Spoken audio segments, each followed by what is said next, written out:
Ganyan tayo dito sa G-Garbs Restoration, mga boss.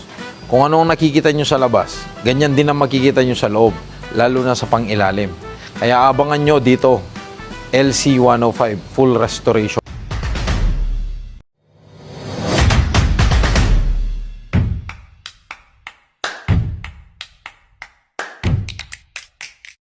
Ito na boss, nandito na tayo. Nakalabas na. Land Cruiser 105. Ang body natin, naka-ready na para ipatong sa chassis. Tingnan nyo yung interior niya, underbody, tsaka engine bay. Ito ngayon, yan na yung bubong niya. At ang engine bay, pati pang ilalim niya, ayan. Ayan, lahat ang pang ilalim.